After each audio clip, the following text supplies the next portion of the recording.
ஒரு காடு, அங்கே புத்தர் அவர் பாட்டுக்கு நடந்து போய்கிட்டே இருக்கிறார். அவருக்கு பின்னாடி ஒரு குரங்கு, அதுவும் தொடர்ந்து வந்துக்கிட்டே இருக்குது. புத்தர் திரும்பி பார்த்தார். குரங்கு அப்படியே குதித்து உயர எழும்பி ஒரு கிளையில் போய் உக்காந்துது. ஏன் இப்படி பண்ணுறேன்னு கேட்டார் புத்தர். என்னை சாதாரணமாக நினைக்க வேணாம், நான் மகாமந்தி, என்னால் எல்லாம் முடியும், முடியாதுங்கிற வார்த்தையே என்னுடைய அகராதியில் கிடையாது, என்ன வேணும்னாலும் செய்வேன் அப்படின்னுது. அப்படின்னா ஒரு பந்தயம் வச்சுக்கலாமான்னார் இவர். ஓ வச்சுக்கலாமேன்னுது. வேற ஒன்றும் இல்லை, இப்போ நீ மேலே எழும்பி அந்த கிளையில் உட்காந்தது மாதிரி அங்கேருந்து தாவி என் உள்ளங்கையில் உட்காரணும், அவ்வளவுதான் அப்படின்னார். அப்படி உட்காந்துட்டா என்ன பரிசு அப்படின்னு கேட்டது அது. சொர்க்கத்தில் இருக்கிற மாமன்னன் மரகத சக்கரவர்த்தியை என்னோட இருக்கும்படியாக கூப்பிட்டுக்கிறேன். அந்த சமயத்தில் அவருடைய அரியணை அங்கே காலியாகிடும், நீ அதில் போய் உட்காந்துக்கலாம். பந்தயத்தில் தோத்துட்டா ஒரு கல்ப காலம் இந்த பூமியில் வாழ வேண்டியிருக்கும், அதுக்கு பிறகு தான் என்கிட்ட வர முடியும், என்ன சொல்கிற அப்படின்னார். குரங்குக்கு தாவறது ஒரு பெரிய காரியமா? இது எனக்கு ரொம்ப சாதாரண விஷயம், என்ன இப்போவே தாவட்டுமா அப்படின்னுது. சரின்னு சொல்லி உள்ளங்கையை நீட்டினார். அவருடைய கை தாமரை இலை அளவுக்கு அப்படியே விரிஞ்சுது.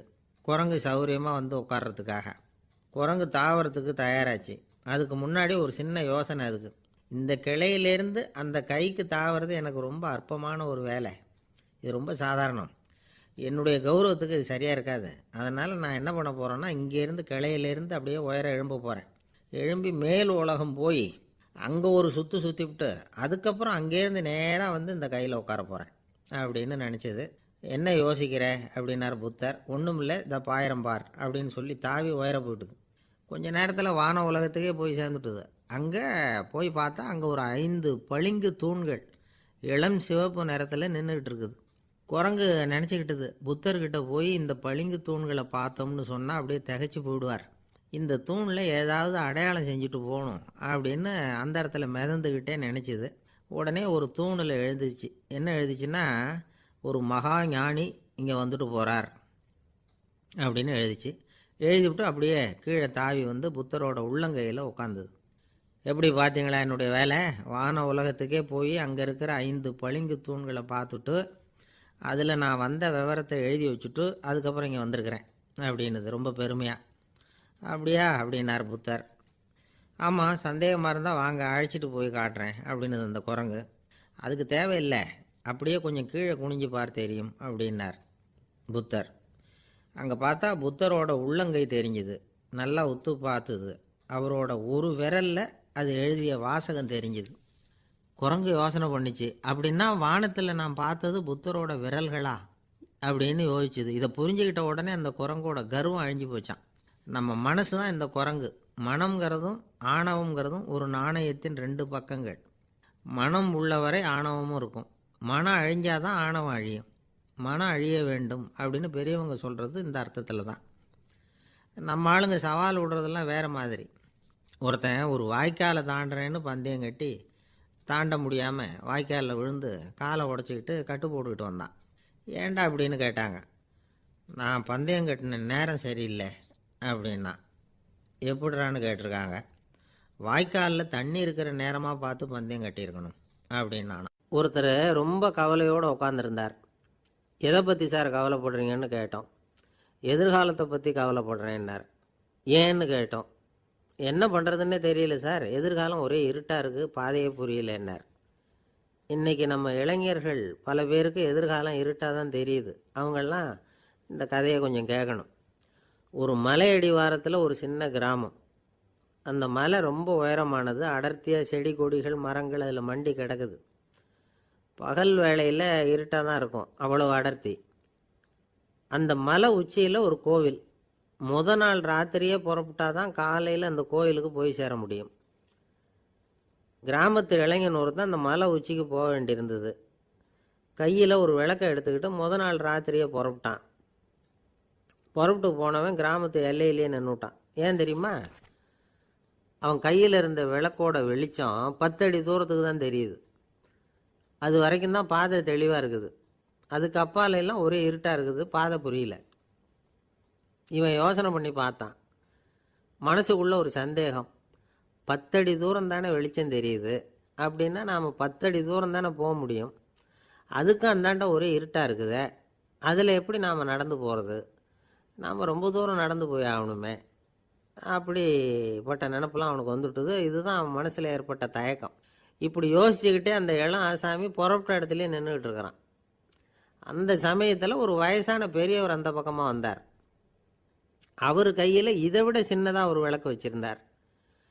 அது எப்படின்னா அது ஒரு 5 அடி தூரத்துக்கு தான் வெளிச்சம் காட்டுது, அவ்வளவு சின்ன விளக்கு. அவரும் மலை உச்சிக்கு போகிறதுக்காக தான் வந்துக்கிட்டு இருக்கிறார்.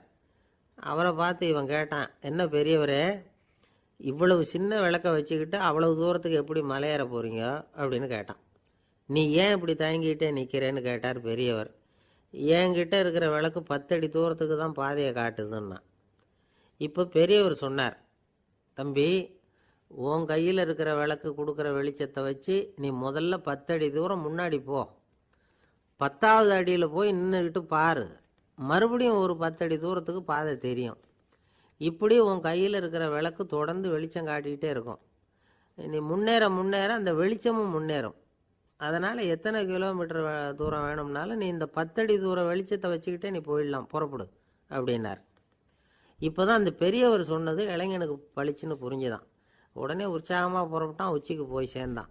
இந்த கதையிலேருந்து நாம் புரிஞ்சிக்க வேண்டியது என்ன தெரியுமா? நீண்ட கால திட்டம் ஒன்று போடும் பொழுது நமக்கு முன்னாடி இருக்கிறத மறந்துவிட்டு மனசை போட்டு குழப்பிக்க கூடாது. உங்கள் கையில் என்ன இருக்கோ அதுலேயே உங்கள் எதிர்காலம் மறைஞ்சிருக்குது. கண் முன்னாடி தெரியறத வச்சு ஆரம்பிங்க, போக போக வழி தானாக புலப்படும் அப்படிங்கிறார் ஒரு பெரியவர். பெரிய பயணங்களையெல்லாம் இப்படி தான் நடத்த வேண்டியிருக்கும். ஒவ்வொரு அடியாக எடுத்து வச்சா ஓடி போய் சேர்ந்து விடலாம், மலைச்சி போய் நின்றுட்டா நின்றுக்கிட்டே இருக்க வேண்டியது தான். நம்ம ஆள்லாம் ரொம்ப மோசமாக இருக்கிறாங்க. ஒருத்தன் அப்படி தான் நீண்ட தூரம் பிரயாணம் ஒன்று புறப்பட்டான். ரயில் போய்கிட்டே இருந்தது. கொஞ்சம் தூரம் போச்சு, பாதி வழியில் கையில் வச்சுருந்த டிக்கெட்டை காற்றுல விட்டுட்டான். ஐயோ, என் டிக்கெட்டு போயிட்டுதே அப்படின்னு கத்த ஆரம்பிச்சிட்டான். பக்கத்தில் இருந்த பெரியவர் அவனை பார்த்து பரிதாபப்பட்டு, கவலைப்படாத தம்பி, போனால் போகுது, வேறு டிக்கெட் வாங்கிக்கலாம் அப்படின்னு ஆறுதல் சொன்னார். அதுக்கு அவன் சொல்கிறான், சார், நான் அதுக்காக அழலை, அந்த டிக்கெட்டு கிடைச்சா தானே நான் எந்த ஊருக்கு போகணுங்கிறது எனக்கு தெரியும் அப்படிங்கிறான். ஒரு ஊரில் ஒரு ஆள் இருந்தான். அவனுக்கு ஒரே ஒரு மகள்.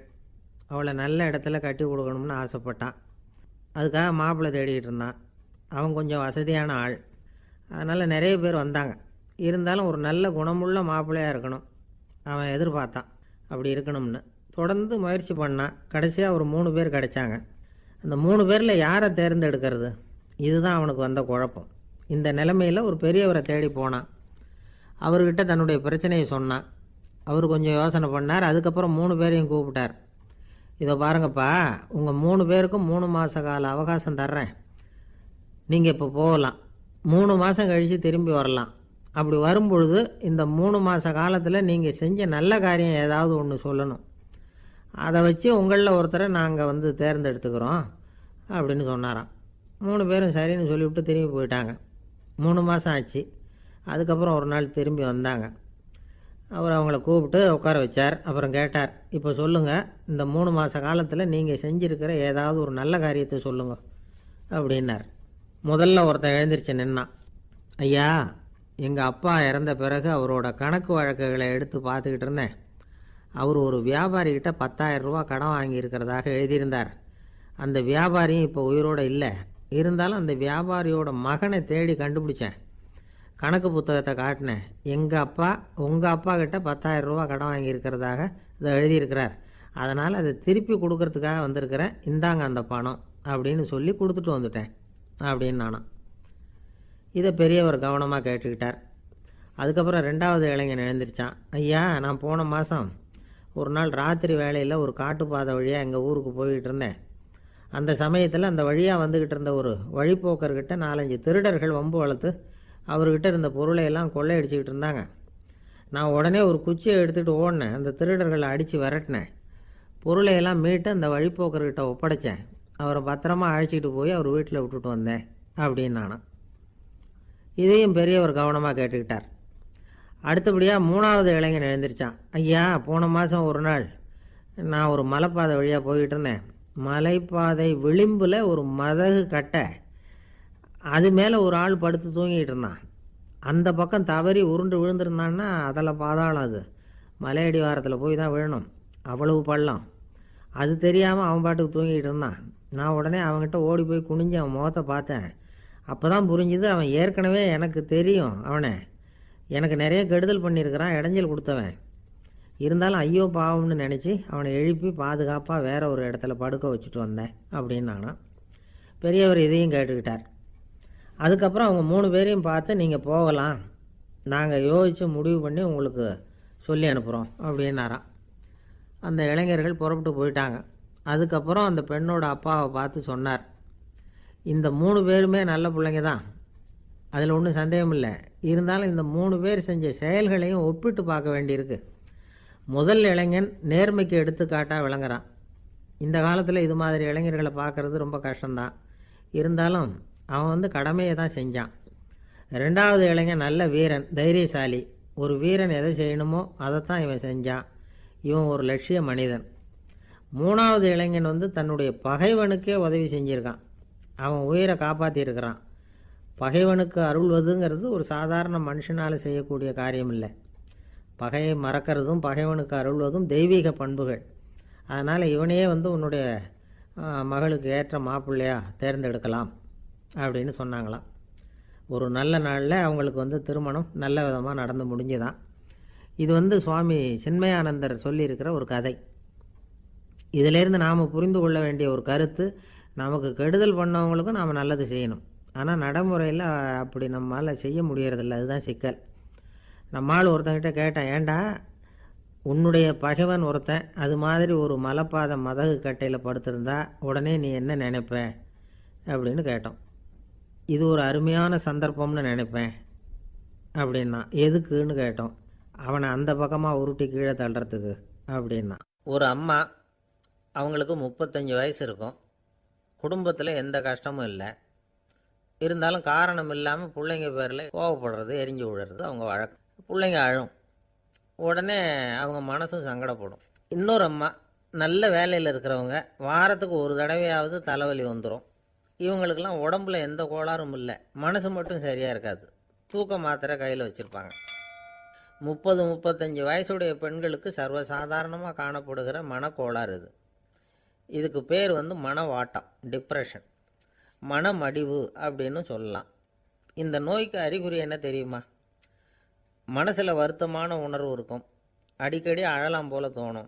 முன்னால எல்லாம் எந்தெந்த செயலில் ஆர்வம் இருந்ததோ அதெல்லாம் குறைஞ்சிரும், அல்லது சுத்தமாகவே ஆர்வம் இல்லாமல் போயிடும். சில பெண்கள் இளம் வயசில் பக்கத்தில் இருக்கிறவங்க கிட்ட கலகலப்பாக பேசுவாங்க, வீட்டை அலங்கரிக்கிறதுல ஆர்வம் இருக்கும். இப்போ அதிலெல்லாம் ஆர்வம் இல்லாமல் போயிடும்.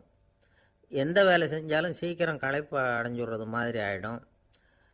நமக்கு யாருமே உதவியாக இல்லை, நம்ம எல்லாரும் கை விட்டுட்டாங்க போல இருக்குதே அப்படிங்கிற உணர்வுலாம் உண்டாகும். தன்னைத்தானே குறை சொல்லிக்குவாங்க. நாம் தப்பு பண்ணிவிட்டோம் போல இருக்குதே அப்படின்னு தோணும். குற்றம் பண்ணிட்டதா நினச்சி கஷ்டப்படுவாங்க. பசி இருக்காது, தூக்கத்தில் தொந்தரவு இருக்கும். அடிக்கடி செத்து போடலாங்கிற உணர்வு வரும். தற்கொலை பண்ணிக்கலாங்கிற எண்ணம் உண்டாகும். சில பேர் தற்கொலை முயற்சியில் கூட ஈடுபடுவாங்க. சில பேருக்கு பலவிதமான உடல் வலிகள் இருக்கும், பலவீனம் இருக்கும், சீக்கிரமாக களைப்படைஞ்சு போடுவாங்க. இதெல்லாம் மனவாட்ட நோய்க்கான தன்மைகள். இந்த மனவாட்டம், அதாவது டிப்ரெஷனை 2 வகையாக பிரிக்கலாமா. ஒன்று தானாக உண்டாக்கிக்கிறது, இன்னொன்று எதிர் விளைவை உண்டு பண்ணுகிற அல்லது நரம்பு சம்பந்தப்பட்ட டிப்ரெஷன். தானாக உண்டாக்கிக்கிற மனவாட்ட நோய் இருக்குது பாருங்கள், அதுக்கு ஏதாவது சூழ்நிலை காரணமாக இருக்கலாம், அல்லது இல்லாமலும் போகலாம்.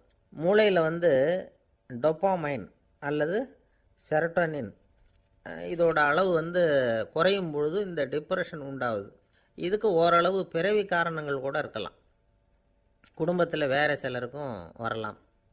பாதிக்கப்பட்ட பெண்ணை பார்க்குறதுக்கு பலவீனமாக தெரியும், கடுமையான குற்ற உணர்வு இருக்கும், தனியாக இருக்கிறதுக்கு ஆசைப்படுவாங்க, நடு ராத்திரியில் எழுந்திரிச்சு உட்காந்து கஷ்டப்பட்டுக்கிட்டு இருப்பாங்க, கொடூரமான முறையில் தற்கொலை பண்ணிக்க முயற்சி பண்ணுவாங்க, தீ வச்சுக்கிறது, அமிலத்தை குடிக்கிறது, தூக்கில் தொங்குறது. இப்படி தானாக வரவழைச்சிக்கிற மனவாட்ட நோய் மறையக்கூடிய நோய்.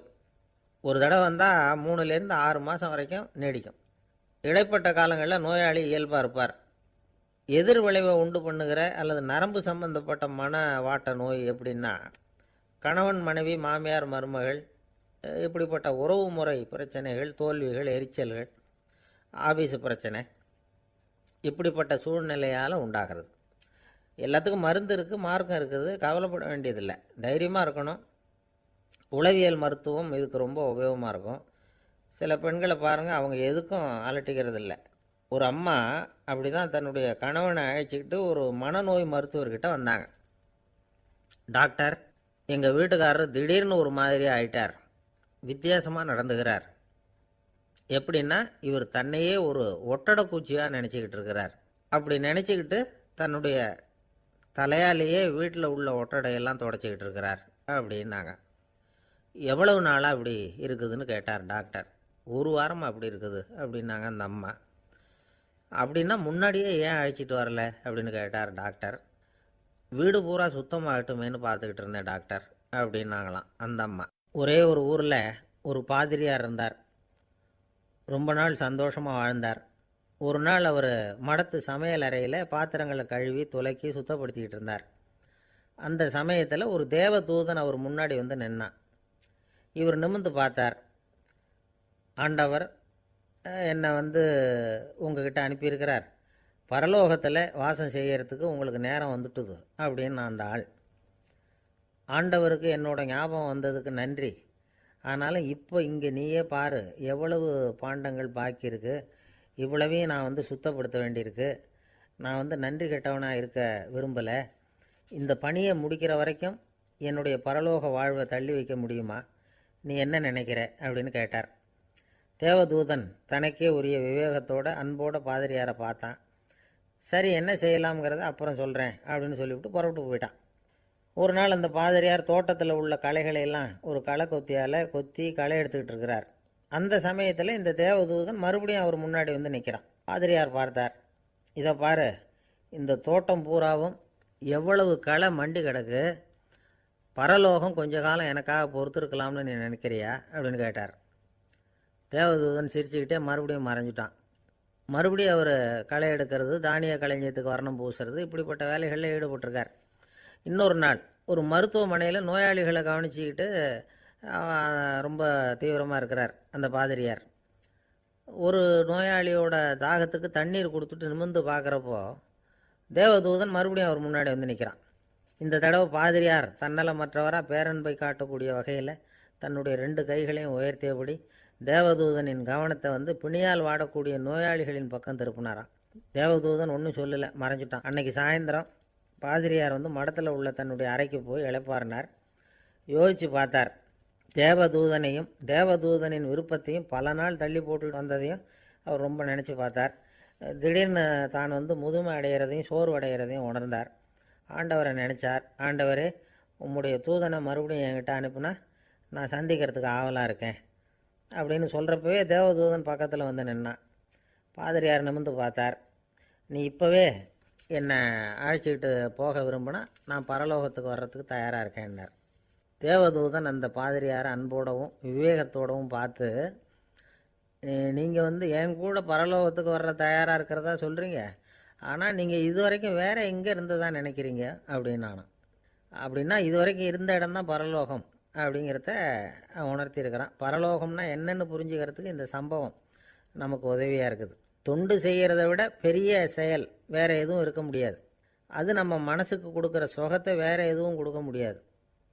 நாம் தொண்டு செய்கிற இடம் தான் அந்த புண்ணிய இடம். ஆனால் இந்த காலத்துல எல்லாம் நாம் தொண்டு செய்யணும்னு நினச்சி ஏதாவது ஆரம்பித்தா கூட அதை ஒரு மாதிரியாக சுற்றி நின்று வேடிக்கை பார்க்க ஆரம்பிச்சிடுறாங்க. ஒரு பெரியவர் அப்படி தான் ஒரு தொண்டு செஞ்சுக்கிட்டு இருந்தார். ஒரு கோவில் கட்டிக்கிட்டு இருந்தாங்க. அதில் ஒரு இடத்துல ஒரு பலகையை வச்சு ஆணி அடிக்கிற வேலையை செஞ்சுக்கிட்டு இருந்தார் அந்த பெரியவர். ஒரு சின்ன பையன் அதை ரொம்ப ஊக்கமாக அக்கறையாக கவனிச்சிக்கிட்டு இருந்தான். பெரியவர் இதை கவனித்தார். என்னப்பா பார்க்குற, உனக்கும் இது மாதிரி தொண்டு செய்யணும்னு ஆசையாக இருக்கா அப்படின்னு கேட்டார். அதுக்கு அந்த பையன் சொல்கிறான், அப்படி இல்லைங்க, நீங்கள் ஆணி அடிக்கிறப்போ கையில் சுத்தியால் அடிச்சுக்கிட்டா எப்படி துடிப்பீங்க, எப்படி கத்துவீங்கன்னு தெரிஞ்சுக்கிறதுக்காக அதை பார்க்கணும்னு ஆசை, அதுக்காக தான் காத்துக்கிட்டு இருக்கேன் அப்படின்னு நான். ஒரு ஊரில் ஒரு ஞானி இருக்கிறார். ரொம்ப பெரிய ஞானி, ரொம்ப வயசாகிட்டுது. கடைசி காலத்தில் அவர்கிட்ட சில பேர் வந்தாங்க. உங்கள் குரு யார் அப்படின்னு கேட்டாங்க. அவர் நிமிர்ந்து பார்த்தார். எனக்கு ஆயிரக்கணக்கான குருமார்கள் உண்டு, அவங்க பேரெல்லாம் சொல்லணும்னா இந்த காலம் பத்தாது. ஆனால் முக்கியமான ஒரு 3 பேரை பற்றி மட்டும் உங்களுக்கு சொல்கிறேன் அப்படின்னாராம். அப்புறம் சொன்னார், அந்த 3 பேரில் ஒருத்தன் ஒரு திருடன். ஒரு சமயம் ஒரு பாலைவனம் வழியாக நான் போய்கிட்டு இருந்தேன். அப்போது வழி தவறி போய் ஒரு கிராமத்துக்கு போயிட்டேன். அது இருட்டு நேரம், நடு ராத்திரி, ஊரே உறங்கி போச்சு. அந்த நேரத்தில் ஒரு ஆள் மட்டும் ஒரு வீட்டு சுவத்தில் ஏதோ பண்ணி உள்ளே நுழையிறதுக்கு முயற்சி பண்ணிகிட்டு இருக்கிறான். அவங்கிட்ட போய் நான் இன்னைக்கு இங்கே எங்கே தங்க முடியும் அப்படின்னு கேட்டேன். அதுக்கு அவன், இந்த ராத்திரி வேளையில் அது ரொம்ப சிரமம், ஒரு திருடனோட உங்களால் தங்க முடியும்னா நீங்கள் என்னோட தங்கலாம் அப்படின்னா. நான் அவங்க கூட 1 மாதம் தங்கியிருந்தேன். ஒவ்வொரு நாள் ராத்திரியும் இப்போ நான் என்னுடைய வேலைக்கு போகிறேன், நீங்கள் ஓய்வு எடுத்துக்கோங்க அப்படின்னு சொல்லிவிட்டு போவான். அவன் திரும்பி வந்த உடனே உனக்கு ஏதாவது கிடச்சிதான்னு நான் கேட்பேன். அதுக்கு அவன், இன்னைக்கு ராத்திரி ஒன்றும் இல்லை, நாளைக்கு மறுபடியும் முயற்சி பண்ணுவேன் அப்படிம்பா. எப்பவும் அவன் நம்பிக்கை இழந்ததே கிடையாது, எப்பவும் சந்தோஷமாகவே இருப்பான். நானும் ரொம்ப காலமாக தியானம் பண்ணிக்கிட்டே இருந்தேன், ஒன்றுமே நடக்கலை. ஆனால் நான் என்ன பண்ணேன் தெரியுமா, மனசு வருத்தப்படும், நம்பிக்கை இழந்துருவேன். அப்போல்லாம் அந்த திருடனுடைய விடாமுயற்சி தான் ஞாபகத்துக்கு வரும். அதனால் அந்த திருடன் எனக்கு ஒரு குரு. என்னுடைய 2வது குரு யாருன்னா அது ஒரு நாய். இது எப்படின்னா, ஒரு சமயம் எனக்கு ரொம்ப தாகமாக இருந்தது. ஒரு நதியை நோக்கி போய்கிட்டு இருந்தேன். அப்போது ஒரு நாயும் வந்தது. அதுக்கும் தாகம். ஓடி வந்து ஆற்றை பார்த்துது. அதோட நிழல் வந்து ஆற்றுல தெரிஞ்சுது. அதை பார்த்ததும் பயந்துட்டுது அது. அதாவது அது தன்னுடைய சொந்த உருவத்தையே கண்டு பயந்தது. அதை பார்த்து குறைக்குது, திரும்பி ஓடிச்சு. ஆனால் அதுக்கு தாகம் அதிகமாக இருந்ததுனால அது மறுபடியும் திரும்பி வந்தது. பார்த்தா மறுபடியும் தண்ணியில் நாயோட உருவம் தெரியுது. இப்படி சில தடவை பண்ணிச்சு. இருந்தாலும் கடைசியில் தண்ணியில் குதிச்சுட்டுது துணிஞ்சி. இப்படி குதித்த உடனே அதோட உருவமும் மறைஞ்சுட்டுது. இதை பார்த்தேன். நான் என்ன புரிஞ்சுக்கிட்டேன்னா, எவ்வளவு தான் பயம் இருந்தால் கூட ஒருத்தன் தைரியமாக காரியத்தில் இறங்கணும் அப்படிங்கிறத புரிஞ்சுக்கிட்டேன். இந்த போதனை அந்த நாய்கிட்ட இருந்து எனக்கு கிடைச்சிது. இது ஒன்று. அடுத்தது என்னுடைய 3வது குரு யாருன்னா அது ஒரு சின்ன குழந்தை. நான் ஒரு சமயம் ஒரு நகரத்துக்கு போனேன். அங்கே ஒரு குழந்தை எரிகிற மெழுகுவத்தி ஒன்று எடுத்துக்கிட்டு வந்தது. நான் அந்த குழந்தைய பார்த்து வேடிக்கையாக கேட்டேன், ஏன் பாப்பா, இந்த மெழுகுவத்தியை நீயாவே கொளுத்துனியா அப்படின்னு கேட்டேன். ஆமான்னுது அந்த குழந்தை. சரி, இந்த மெழுகுவத்தி முன்னாடி எரியாமல் இருந்தது, இப்போ எரியுது. இந்த மெழுகுவத்திக்கு வெளிச்சம் எங்கேருந்து வந்தது, அதை எனக்கு காட்ட முடியுமா அப்படின்னு கேட்டேன் அந்த குழந்தைகிட்ட. இதுக்கு அந்த குழந்தை சிரிச்சுக்கிட்டு அந்த மெழுகுவத்தியை ஊதி அணைச்சுட்டுது. அதுக்கப்புறம் என்னை பார்த்து கேட்டுது, இப்போ இந்த மெழுகுவத்தியின் வெளிச்சம் போனதை பார்த்தீங்க இல்லையா, அது எங்கே போச்சுன்னு எனக்கு சொல்லுங்க அப்படின்னுது. அந்த குழந்தை இப்படி கேட்டதும் என்கிட்ட இருந்த ஆணவம் அழிஞ்சுட்டுது. நான் படித்ததெல்லாம் அந்த வினாடியில் சுக்கு நூறாக போயிட்டுது. என்னுடைய முட்டாள்தனத்தை நான் உணர்ந்தேன் அப்படின்னு இவ்வளவும் அந்த ஞானி விவரமாக சொன்னாராம். அதனால் நாம் இன்னார்கிட்டே இருந்து தான் இதை கற்றுக்கணுங்கிறது இல்லை, யாருக்கிட்டே இருந்தும் எதையும் கற்றுக்கலாம். நம்மால் ஒருத்தன் ஒரு நாய் வளர்த்துக்கிட்டு இருந்தான். அந்த நாய்க்கு வால் கிடையாது. யாரோ ஏற்கனவே வெட்டி எடுத்துட்டாங்க.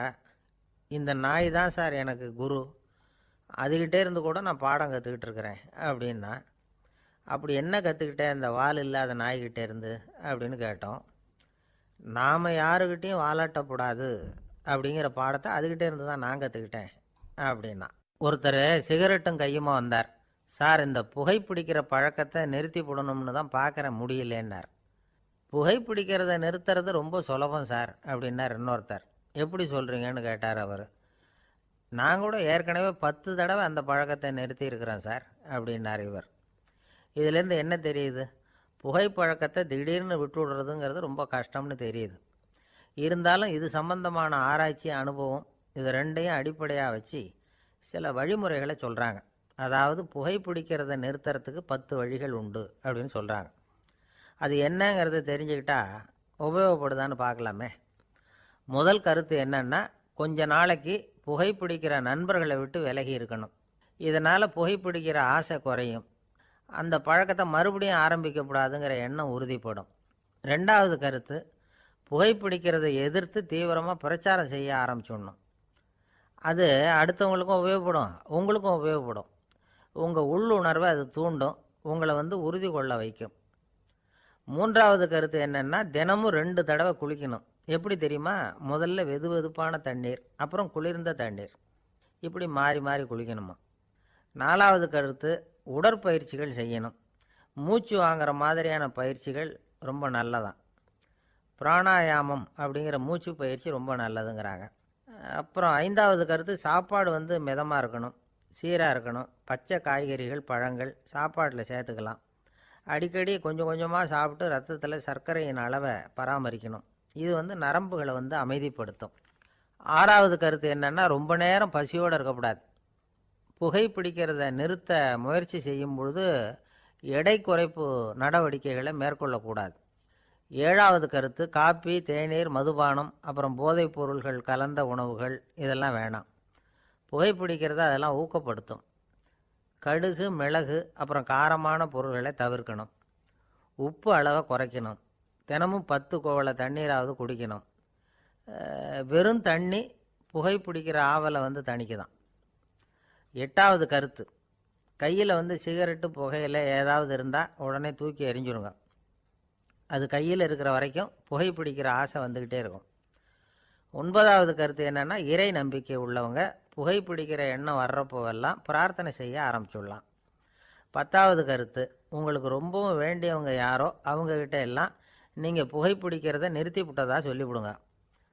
இந்த 10 வழிகளையும் கடைபிடிக்க ஆரம்பிச்சுட்டா புகைப்பிடிக்கும் பழக்கத்தை நிறுத்தி விடலாம் அப்படின்னு சொல்கிறாங்க அனுபவப்பட்டவங்க.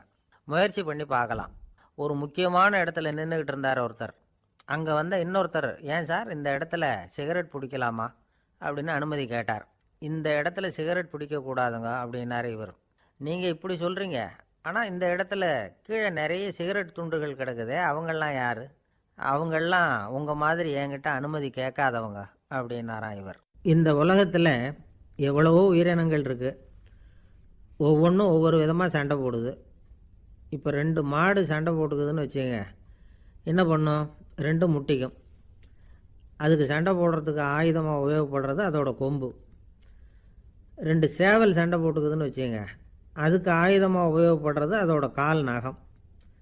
காலால் தான் அது ஒன்றோட ஒன்று சண்டை போட்டுக்கும். ஆனால் 2 மனுஷன் சண்டை போட்டுக்கிறான்னு வச்சுங்க, இவன் இன்னதை தான் ஆயுதமாக உபயோகப்படுத்துவான்னு குறிப்பிட்டு சொல்ல முடியாது. கல்லை எடுப்பான், கத்தி எடுப்பான், துப்பாக்கி எடுப்பான், என்ன வேணாலும் பண்ணுவான். வாயால் திட்டுவான், கையால் அடிப்பான், காலால் உதைப்பான், சகலகலா வல்லவன். விலங்குகள்லாம் பொதுவாக வாயை சாப்பிட்றதுக்கு மட்டும்தான் உபயோகப்படுத்துது. ஆனால் இவனுக்கு சாப்பிட்றதுக்கும் அதுதான், சாப்பிட்டு விட்டு திட்டுறதுக்கும் அதுதான். ஆனால் ஒரு விஷயத்தில் மட்டும் கெட்டிக்கிறேன். அதாவது நாம் சண்டை போட்டுக்கிட்டாலும் பரவாயில்லை, கோழிகள் சண்டை போடாமல் இருக்கணும் அப்படின்னு ஆசைப்படுறான். எதுக்காக? கோழிகள் சண்டை போடாமல் இருந்தால் நிறைய முட்டைகள் போடுமா, அதுக்காக தான் இந்த அக்கறை. கோழி பண்ணை வச்சுருக்கிறவங்களுக்கு இது ஒரு பெரிய பிரச்சனை. அதாவது பண்ணையில் இருக்கிற கோழிகளுக்குள்ளே அடிக்கடி சண்டை வந்துடும். அதனால் முட்டை உற்பத்தி குறைஞ்சிரும். சரி, இதுக்கு என்ன பண்ணுறது? பண்ணையில் போய் உட்காந்துக்கிட்டு தினமும் பஞ்சாயத்து பேசிகிட்டு இருக்க முடியுமா? அமெரிக்காவில் கோழி பண்ணை வச்சுருக்கிற ஒருத்தர் இதை பற்றி யோசனை பண்ணி பார்த்தாராம். ஒரு வழியையும் கண்டுபிடிச்சிருக்கார். கோழிக்கெல்லாம் மூக்கு கண்ணாடி மாட்டி விட்டுட்டோம்னா அது சண்டை போடுற குணம் குறைஞ்சிரும், முட்டை அதிகமாகிடும். அந்த கண்ணாடியில் உள்ள லென்ஸு சிவப்பு நிறத்தில் இருக்கணும், அவ்வளவுதான் அப்படின்னு அவர் கண்டுபிடிச்சாராம். இது ஏற்கனவே நடைமுறையில் கண்டுபிடிக்கப்பட்ட ஒரு விஷயம். ஆனால் எல்லா கோழிக்கும் சிவப்பு மூக்கு கண்ணாடி எப்படி மாட்டி விடுறது? அப்படியே மாட்டி விட்டாலும் அது நழுவாமல் இருக்கணுமே. இப்போ நாமெல்லாம் நடு விரலால் மூக்கு கண்ணாடி நடுவில் தொட்டு அப்படி ஸ்டைலாக சரி பண்ணிக்கிறோம். அது மாதிரி கோழி எப்படி சரி பண்ணிக்கும்? இதுதான் பிரச்சனை. இதுக்கு அவர் என்ன வழி கண்டுபிடிச்சாருன்னா, கோழிக்கெல்லாம் மூக்கு கண்ணாடிக்கு பதிலாக விழியொட்டு வில்லைகள், கான்டாக்ட் லென்ஸ், அதை பொருத்தி விட்டா என்ன அப்படின்னு யோசனை பண்ணார். அதே மாதிரி பண்ணார். அதே மாதிரி செஞ்சு பார்த்தார், வெற்றி. அதுக்கப்புறம் கோழியெல்லாம் சண்டை போட்டுக்கலையாம், சமாதான பிரியர்கள் ஆகிட்டு தான். கோழிகளுக்கு இயல்பாகவே சண்டை போடுற குணம் உண்டு. ஆனால் அதோட கண்ணுக்கு பார்க்குற பொருள்லாம் ரோஜா நிறத்துலையோ அல்லது இன்னும் சொல்லப்போனால் அழுத்தமான சிவப்பு நிறத்துலையோ தெரிஞ்சதுன்னா சண்டை போடுற குணம் குறைஞ்சிருதான். அந்த சமயத்தில் அது அதிகமாகவும் முட்டையிட ஆரம்பிச்சுடுதான். அதே நேரத்தில் இறை எடுக்கிறத கூட குறைச்சிக்குதான். இது ஏன் இப்படி பண்ணுதுங்கிறது விஞ்ஞானிகளுக்கு இன்னமும் புரியலையா. எப்படியோ அமெரிக்க கோழிகள்லாம் கான்டாக்ட் லென்ஸ் பொருத்திக்க ஆரம்பித்தாச்சு. கோழி கழுத்தை பிடிச்சிக்கிட்டு ஒரு சில வினாடிகளில் அதை பொருத்தி விட்றாங்களாம். கோழியோட ஆயுள் பூரா அது அப்படியே இருக்குமா. பண்ணையில் முட்டை உற்பத்தி குறைஞ்சா இது மாதிரி விஞ்ஞானபூர்வமாக பரிகாரம் தேடுறது தான் நல்லது. நமக்கு வேண்டியப்பட்ட ஒருத்தர் அவர் ஒரு கோழி பண்ணை வச்சுருந்தார். அந்த பண்ணையில் பாதி கோழி திடீர்னு செத்து போச்சு. உடனே ஒரு கால்நடை மருத்துவர்கிட்ட போக வேண்டியது தானே. அங்கே போகல. உள்ளூரில் மந்திரம் பண்ணிகிட்டு இருந்த ஒரு சாமியார்கிட்ட போனார். அவர் காலில் விழுந்தார். சாமி, என் பண்ணையில் பாதி கோழி செத்து போட்டுதுன்னார். சாமியார் யோசனை பண்ணார். சரி, பண்ணையில் வாசப்படி கிழக்கு பக்கமாக வச்சுருக்கியா மேற்கு பக்கமாக வச்சுருக்கியான்னு கேட்டார். கிழக்கு பக்கமாக இருக்குன்னார் அவர். அதுதான் தப்பு, மேற்கு பக்கமாக அதை மாற்று சரியாக போடும்னாராம். அதே போல் இவர் போய் மாற்றிவிட்டார். அப்பவும் பாதி செத்து போச்சு. மறுபடியும் வந்து சொன்னார், சாமி மறுபடியும் பாதி கோழி செத்து போட்டுதேன்னார். சரி, கூரை எப்படி போட்டிருக்க, ஓடு போட்டிருக்கியா இல்லை கீத்து போட்டிருக்கியான்னார். ஓடு போட்டிருக்கேன்னாராம் அவர். அதுதான் தப்பு, கீத்து போட்டுரும் சரியாக போடும்னாராம். சரின்னு போய் அதையும் மாற்றி பார்த்தார். மறுபடியும் போயிட்டுது, கோழி செத்து போச்சு. வந்தார், மறுபடியும் பாதி செத்து போச்சு சாமின்னு வந்தார். இவரும் யோசனையை மாற்றி மாற்றி சொல்லிகிட்டே இருக்கிறார். இப்படி அவரும் மாற்றி மாற்றி பார்த்தார். 6வது தடவையாக அவரை தேடிட்டு வந்தார். அந்த சமயத்தில் இவர் ரொம்ப தீவிரமாக யோசனை பண்ணி பார்த்துட்டு, அது சரிப்பா, நீயும் என்கிட்ட சளைக்காமல் வந்துக்கிட்டு இருக்கிற, நானும் யோசனை சொல்லிகிட்டு இருக்கேன். இப்போவும் வந்து உங்ககிட்ட சொல்கிறதுக்கு என்கிட்ட யோசனை நிறையா இருக்குது. ஆனால் சோதிக்கிறதுக்கு உங்ககிட்ட கோழி இல்லையே, என்ன பண்ணுறது அப்படின்னாராம் இவர். ஏதாவது ஒன்றை தேடி அடைஞ்சிடுறோம்னு வச்சுக்கோங்க, உடனே ஒரு அதிருப்தி வந்துடும். அதனால் வாழ்க்கைங்கிறது சலிப்பு நிறைந்தது அப்படிங்கிற எண்ணத்தை உண்டாக்கிக்கிறோம். ஒன்று அடைஞ்சதுக்கு அப்புறம் இன்னொன்று தேட ஆரம்பிச்சிருவோம். ஆக இந்த தேடல்ங்கிறது நாம் ஒன்று அடைஞ்சாலும் அடையாவிட்டாலும் தொடர்ந்து நடந்துக்கிட்டு தான் இருக்கும். இதுக்கு முடிவே கிடையாது. இந்த உண்மையை நாம் நல்லா புரிஞ்சுக்கணும் அப்படிங்கிறது பெரியவங்களுடைய கருத்து. ஏழையும் தேடுறான், பணக்காரனும் தேடுறான், நோயாளியும் தேடுறான், நோய் இல்லாதவனும் தேடுறான், அதிகாரம் உள்ளவனும் தேடுறான், அதிகாரம் இல்லாதவனும் தேடுறான், முட்டாளும் தேடுறான், அறிவாளியும் தேடுறான். ஆனால் யாரும் இதை தான் தேடி சாதிக்க போகிறோம், இதுதான் முடிவு அப்படின்னு திட்டவட்டமாக சொன்னதில்லை. ஒன்று அடைஞ்சதும் இன்னொன்று தேட ஆரம்பிச்சிடுறாங்க, அவ்வளோதான். அதாவது உங்களின் தேடுபவர் உங்கள் உள்ளே தான் இருக்கிறார், அவரை தேடி கண்டுபிடியுங்கள். இதுதான் ஞானிகள் நமக்கு சொல்லுகிற ஒரு ஆலோசனை. நம்மால் ஒருத்தன் ஜெயிலில் இருந்தான். இன்னொரு கைதி அவனை பார்த்து கேட்டான், ஏன்பா உன்னை பார்க்குறதுக்கு வெளியிலேருந்து யாருமே இங்கே வர்றது இல்லையே, உனக்கு சொந்தக்காரங்களே கிடையாதா அப்படின்னு கேட்டானா. ஏன் இல்லை, எனக்கு சொந்தக்காரங்க நிறைய பேர் உண்டு, அவங்க என்னை பார்க்க வராததுக்கு காரணம் வேற அப்படின்ட்டுருக்கான் இவன். என்ன காரணம்னு கேட்டான் அவன். அதுக்கு இவன் சொன்னானா, அதுக்கு என்ன காரணம்னா அவங்க எல்லாரும் இங்கே உள்ளேயே இருக்கிறாங்க அப்படின்னானா. ஒரு சீன தேசத்து அரசர் இருந்தார். அவருக்கு வயசாயிட்டுது.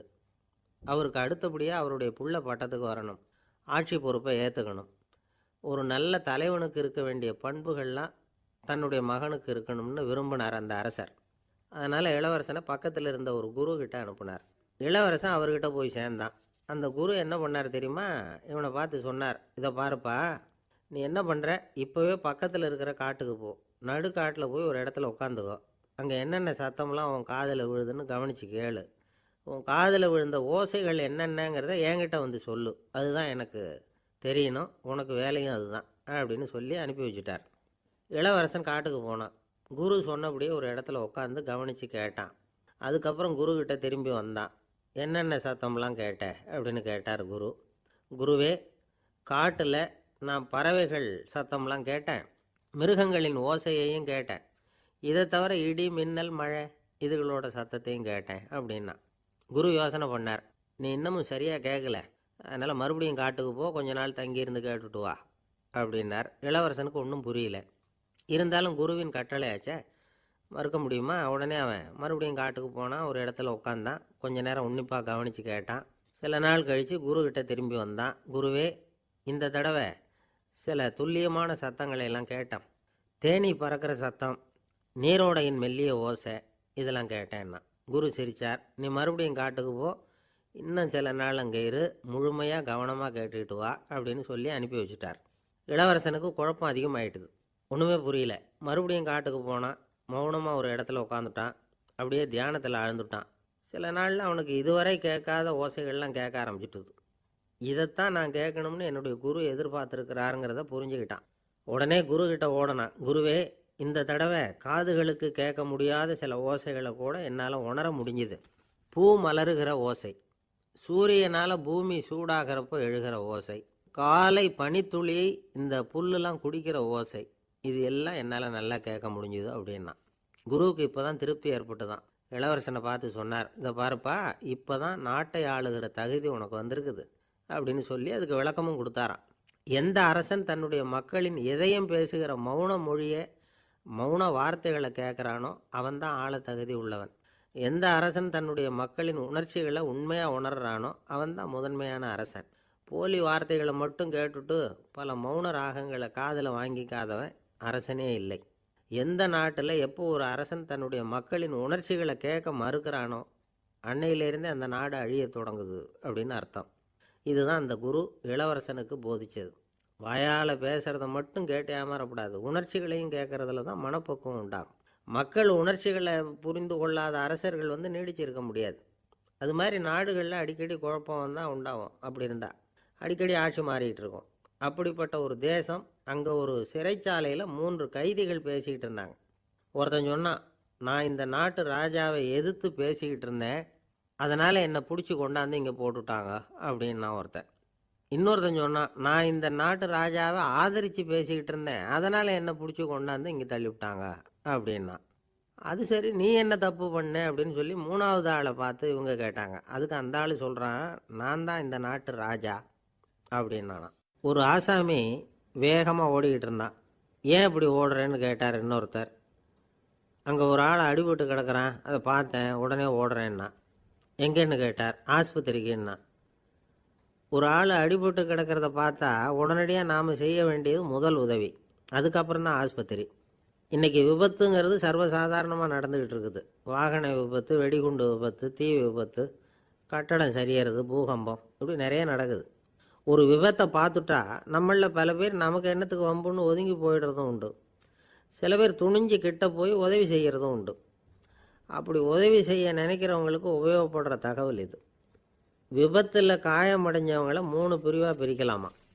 முதல் வகை கொஞ்சம் சீரியஸானது, உயிருக்கு உடனே ஆபத்து தரக்கூடியது. மூளை காயம், முகம், கழுத்து காயங்கள், இருதயம், நுரையீரல் காயங்கள், வயத்தில் உள்ளுறுப்பு காயங்கள், அதிகப்படியான இரத்தப்போக்கு, இதனால எல்லாம் பாதிக்கப்பட்டிருந்தால் அது முதல் வகை அப்படின்னு நாமளே மனசுக்குள்ளே முடிவு பண்ணிக்கணும். இவங்களுக்கெல்லாம் உடனடியாக முதல் உதவி கொடுக்கணும். தாமதப்படுத்தாமல் ஆஸ்பத்திரிக்கு கொண்டுகிட்டு போயிடணும். இப்படி கொஞ்சம் எச்சரிக்கையாக நடந்துக்கிட்டால் அவங்களில் பல பேரை காப்பாற்றி போடலாம். 2வது வகை எப்படின்னா, முதல் உதவி விரைவாக கிடைச்சா உயிர் பிழைக்கக்கூடிய மார்பு காயங்கள், கைகால் எலும்பு முறிவு, இடுப்பு முதுகெலும்பு காயம், சீரான இரத்த சேதம், இப்படிப்பட்டவங்களை 2வது வகையாக பிரிக்கணும். ஆபத்து இல்லாத சிராய்ப்புகள், சிறு காயங்கள், இரத்த உறைவுகள், இதனால் பாதிக்கப்படுறவங்க 3வது வகை. ஒருத்தர் தலையில் அடிபட்டு நினைவு விழுந்துட்டார்னு வச்சுங்க, அவருக்கு வாந்தி வர்றதுனால புறையேறி மூச்சு அடைப்பு உண்டாகும். இப்படி ஆகாமல் இருக்கிறதுக்காக தலையை ஒரு பக்கமாக சாய்ச்சி வைக்கலாம். நாடி துடிப்பையும் இதய துடிப்பையும் தொட்டு பார்க்கணும். அது குறைஞ்சிருந்தாலும் சரி, நின்று இருந்தாலும் சரி, அவர் மார்பை நிமிஷத்துக்கு 80 தடவை உள்ளங்கையால் அழுத்தி இதய துடிப்பை மீட்கிறதுக்கு உதவி பண்ணணும். கழுத்தில் காயம்பட்டாலும் ஆபத்து அதிகம். கழுத்துக்கு அடியில் ஒரு துண்டை மடித்து வைக்கலாம். 2 பக்கமும் சின்ன தலையணை அல்லது துணி மடிப்புகளை வச்சு கழுத்தை அதிகமாக அசையாமல் பார்த்துக்கலாம். முதுகெலும்பு முறிஞ்சிருக்குமோ அப்படிங்கிற சந்தேகம் இருந்ததுன்னா அவரை அதிகமாக அசைய விடக்கூடாது. அதிகமாக அசைஞ்சால் தண்டு இடத்துல பாதிப்பு ஏற்பட்டு கைகால் விளங்காமல் போயிடும். அவரை ஒரு கனமான போர்வை இல்லைன்னா பாயில் படுக்க வச்சு 4 பேர் மெதுவாக தூக்கி மருத்துவ உதவிக்கு அனுப்பி வைக்கலாம். கையெலும்பு முறிஞ்சிருந்தால் முறிஞ்ச பாகத்தை உடம்போடு சேர்த்து அசையாமல் கட்டி போடலாம். கால் எலும்பு முறிஞ்சிருந்தால் மற்ற காலோடு சேர்த்து கட்டி போடலாம். முறிஞ்ச பாகம் தொங்காமல் பார்த்துக்கணும், அப்போ தான் வீக்கம் உண்டாகாமல் இருக்கும். வெட்டு காயம், குண்டடிப்பட்ட காயம், இதிலெல்லாம் ரத்தப்போக்கு அதிகமாக இருக்கும். ரத்தம் வெளியேற ஆபத்து அதிகம். சுத்தமான துணியை பல மடிப்புகளை மடித்து காயத்தின் மேலே வச்சு அழுத்தமாக ஒரு 10 நிமிஷம் பிடிச்சிக்கணும். ரத்தம் நின்ன உடனே காயத்துக்கு கட்டு போடலாம். சில சமயம் காயம்பட்ட பாகத்தை உயரமாக தூக்கி பிடிச்சிக்கிட்டா தான் ரத்த கசிவு நிற்கும். இந்த விவரங்களையெல்லாம் கொஞ்சம் மனசில் வாங்கி வச்சுக்கிட்டோம்னா சமயத்தில் உதவும். ஏன்னா இந்த காலத்தில் விபத்து எந்த ரூபத்தில் எப்போ வரும்னு யூகிக்கவே முடியல. நண்பர் ஒருத்தர் சொன்னார், நேற்றுக்கு பாருங்கள் சார், என் கண்ணு முன்னாடியே ஒரு சின்ன விபத்து நடந்ததுன்னார். என்னென்னு விசாரித்தோம். ஒரு பஸ்ஸில் வந்துக்கிட்டு இருந்தேன். அந்த பஸ்ஸில் பின்பக்கம் படி ஓரமாக நின்றுக்கிட்டு இருந்த ஒருத்தர் ரோட்டில் விழுந்துட்டார். டிரைவர் அதை கவனிக்கலை, நிறுத்தாமல் அவர் பாட்டுக்கு போகிறாருன்னார். கண்டக்டர் உடனே விசில் கொடுத்து பஸ்ஸை நிறுத்த வேண்டியது தானே அப்படின்னோம். அதுதான் சார் முடியாமல் போச்சுன்னார் அவர். ஏன்னு கேட்டாங்க. தவறி கீழே விழுந்ததே அந்த கண்டக்டர் தான் சார் அப்படிங்கிறார். ஒரு நண்பர் அவர்கிட்ட பேசிக்கிட்டு இருந்தேன். மனித உறவுகள் பற்றி அவர் சொல்லிகிட்டு இருந்தார். அமெரிக்காவில் தந்தை மகன் உறவு எப்படி இருக்குது அப்படிங்கிறத விளக்கிறதுக்கு அவர் ஒரு கதையை சொன்னார். ஒரு அப்பா பகல் பூராவும் அலுவலகத்தில் வேலை, ஓடி ஆடி உழைச்சிக்கிட்டு களைச்சி போய் ராத்திரி 10 மணிக்கு மேலே வீடு திரும்பினான். வீட்டு வாசலில் அவரோட மகன் காத்துக்கிட்டு இருக்கிறான். இன்னமும் தூங்கலை. அப்பாவை வாசல்லையே தடுத்து நிறுத்தி, அப்பா உனக்கு சம்பளம் எவ்வளவு அப்படின்னு கேட்குறான். ஏற்கனவே ஆஃபீஸ் பிரச்சனைகளால் அழுத்து போய் திரும்புகிற அப்பாவுக்கு கோவம் வந்துடுது. என்னடா இப்படிலாம் கேளுன்னு உங்கள் அம்மா உனக்கு சொல்லி கொடுத்தாளா அப்படின்னு சொல்லிவிட்டு உள்ளே போய் சட்டையை கட்டி மாட்டிவிட்டு குளிச்சுவிட்டு மறுபடியும் வெளியில் வந்து உடையை மாற்றுகிற சமயம் அப்போ மறுபடியும் மகன் உள்ளே வந்து நிற்கிறான் அவர் முன்னாடியே. அப்பா உனக்கு எவ்வளவு சம்பளங்கிறான் மறுபடியும். அப்பாவுக்கு எரிச்சல் அதிகமாகிட்டுது. மணிக்கு $20 போதுமா அப்படின்னார். அப்படின்னா எனக்கு ஒரு $10 தர முடியுமான்னா மகன். இதுக்கு தான் என் சம்பளம் எவ்வளவுன்னு கேட்டியா? 2ஆம் வகுப்பு படிக்கிற உனக்கு எதுக்குடா $10 அப்படின்னு கத்திவிட்டு தொலைக்காட்சி பெட்டியின் முன்னாடி போய் உட்காந்துக்கிட்டு ஏதோ நிகழ்ச்சியை பார்க்க ஆரம்பிச்சிட்டார். கொஞ்ச நேரம் கழித்து மறுபடியும் மகன் வந்து நிற்கிறான். அப்பா ப்ளீஸ் எனக்கு ஒரு $10 கொடுக்க முடியுமா? மகனுடைய கண்களில் கண்ணீர். என்னடா அவன் கண்ணீரை காட்டி காரியம் சாதிக்கலாம்னு பார்க்குறியா? ஒரு காசு கூட கொடுக்க மாட்டான் போ அப்படின்னு விரட்டி விட்டான். மகன் கண்ணீரை தொடச்சிக்கிட்டே கண்ணை தொடச்சிக்கிட்டு பேசாமல் போய் படுத்துக்கிட்டானா. கொஞ்ச நேரம் ஆச்சு. அப்பாவோட கோபம் கொஞ்சம் கொஞ்சமாக குறைஞ்சிது. பிள்ளைகிட்ட கோபமாக கத்துனது தப்பு தாங்கிறது புரிஞ்சுது அவனுக்கு. எழுந்திரிச்சு போனான், படுக்கை இறக்கி போனான். மகனை பார்த்தான். அவன் தலையணையை கட்டி பிடிச்சிக்கிட்டு அழுதுகிட்டு இருக்கிறான். அவனை மெல்ல நெருங்கி அவங்ககிட்ட எதமாக பேசுகிறதுக்கு ஆரம்பித்தானான். எதுக்குடா உனக்கு $10 பள்ளிக்கூடத்தில் கேட்டாங்களா அப்படின்னு கேட்டானான். மகன் சொல்லியிருக்கான், இல்லை டாடி, உனக்கு 1 மணி நேரம் சம்பளம் $20ன்னு சொன்னேன். நீ ஏற்கனவே எனக்கு கொடுத்த பாக்கெட் மணி $10 என்கிட்ட இருக்குது. இப்போ நீ இன்னொரு $10 கொடுத்தீங்கன்னா அதையும் சேர்த்து $20 ஆகிடும். அந்த $20 நான் உனக்கு கொடுத்துருவேன். அப்படி கொடுத்தா நீ என் கூட 1 மணி நேரம் செலவழிப்ப இல்லையா? அதுக்காக தான் $10 கேட்டேன் அப்படின்னு சொன்னானோ. அந்த அப்பா கண்ணு கலங்கி போச்சான். ஆதரவோடு தன்னுடைய மகனை கட்டி பிடிச்சி அழ ஆரம்பிச்சிட்டாராம். இதுதான் நண்பர் சொன்ன கதை. அமெரிக்கா மட்டும் இல்லை, உலகம் பூராவும் இன்றைக்கி மனித உறவுகள் இப்படி தான் மாறிட்டுருக்கு. பெரியவர்கள் அறிவுரை என்ன தெரியுமா? உங்கள் குழந்தைகளிடமிருந்து குழந்தை பருவத்தை பிரித்து விடாதீர்கள் அப்படிங்கிறது தான். அதாவது இன்றைய குழந்தைகள் தங்கள் பிருந்தாவனத்தை இழந்து விடுகிறார்கள் அப்படிங்கிறது அவங்களுடைய கருத்து. இந்த நிலைக்கு நாம் காரணமாக இருந்துடக்கூடாது. குழந்தைகளோட விளையாடுவோம், குடும்பத்தோடு உறவாடுவோம் அப்படிங்கிறது தான் நம்முடைய நோக்கமாக இருக்கணும். இன்றைய உறவு முறைக்கு இன்னொரு உதாரணம் சொல்லுவாங்க. ஒருத்தர் வந்தாராம். அவர் பக்கத்தில் ஒரு சின்ன பையன். நாம் அவரை விசாரிக்கிறோம், யார் இந்த பையன் அப்படின்னா அவர் சொல்கிறார், இவன் எனக்கு தூரத்து உறவு அப்படின்னாராம். இந்த தூரத்து உறவுன்னா எப்படின்னு இருக்கான். இதுக்கு அவன் சொல்லியிருக்கிறான், இவன் எங்கள் அப்பாவுக்கு 8வது புள்ள அப்படின்னானான். ஒரு ஊரில் ஒரு பெரிய ஞானி இருந்தார். அவர் படுக்கையில் இருந்தார். இன்னும் கொஞ்ச நேரம்தான் அவர் இந்த உலகத்தில் இருக்க போகிறார். அவரை சுற்றி ஏகப்பட்ட கூட்டம். ஏற்கனவே அவருடைய உபதேசங்களை கேட்டவங்க பல பேர் அவரை சுற்றி நிற்கிறாங்க. அந்த ஞானி மெதுவாக கண்ணை திறந்து பார்க்குறார். எல்லாரும் அவருடைய கடைசி வார்த்தையை கேட்கறதுக்காக அவளோட காத்துக்கிட்டு இருக்கிறாங்க. அந்த ஞானி மெதுவாக பேச ஆரம்பித்தார். நான் என்னுடைய வாழ்நாள் பூராவும் உங்களுக்கு நிறைய போதனைகள் சொல்லிக்கிட்டு இருக்கிறேன். பேரானந்தம், மகிழ்ச்சி, தியானத்தன்மை, இதை பற்றியெல்லாம் சொல்லியிருக்கிறேன். இப்போ நான் வேறு ஒரு கரைக்கு போய்கிட்டுருக்கிறேன். நான் இனிமேல் இந்த கரையில் இருக்க மாட்டேன். நீங்கள் நான் சொன்னதையெல்லாம் கேட்டீங்க, ஆனால் எதையும் நீங்கள் நடைமுறைப்படுத்தி பார்க்கல. எல்லாம் கேட்டதோடு சரி, அதோடு விட்டுவிட்டீங்க. அப்புறம் அதை தள்ளி போட்டுக்கிட்டே வந்துட்டீங்க. மேலும் அதை தள்ளி போடுறதுல எந்த பிரயோஜனமும் கிடையாது. இப்போ நான் போய்கிட்டு இருக்கிறேன். உங்களில் யாராவது என்னோட வர்றதுக்கு தயாரா அப்படின்னு கேட்டார். அவ்வளவுதான். யாரும் வாயை திறக்கலை. ஒரே மௌனம், சத்தமே இல்லை.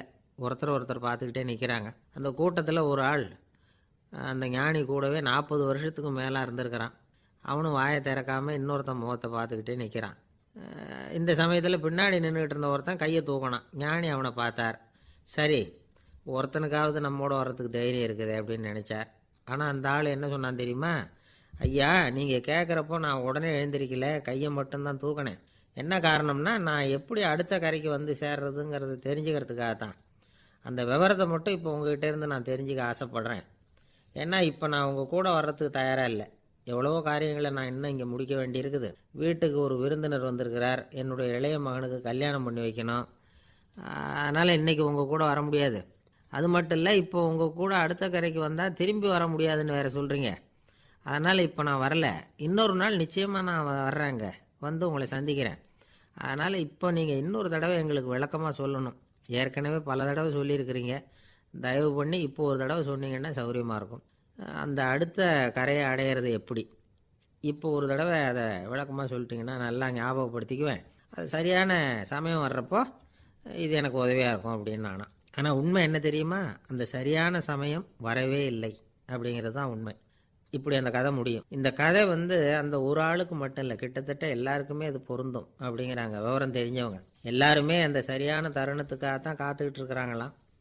அதுக்காக ஜோசியம் பார்க்குறாங்க, கைரேகை பார்க்குறாங்க, நாளைக்கு என்ன நடக்குங்கிற ஆவலில் எல்லாரும் காத்துக்கிட்டு இருக்கிறாங்க. ஆனால் அந்த ஒரு நாள் ஒருபோதும் வரப்போகிறதில்ல. நீங்கள் தள்ளி போடுறதுக்காக பல அர்த்தமில்லாத காரணங்களை தேடுறீங்க அப்படிங்கிறார் ஒரு ஞானி. காத்திருக்கிறதுலேயே நம்ம காலம் ஓடி போயிடுது. ஏன்னா இன்றைக்கி நாம் சிந்திக்கிறது நாளைக்கு நாம் சிந்திக்கிறது இல்லை. ஒவ்வொரு நாளும் ஒவ்வொரு மாதிரி போயிடுது.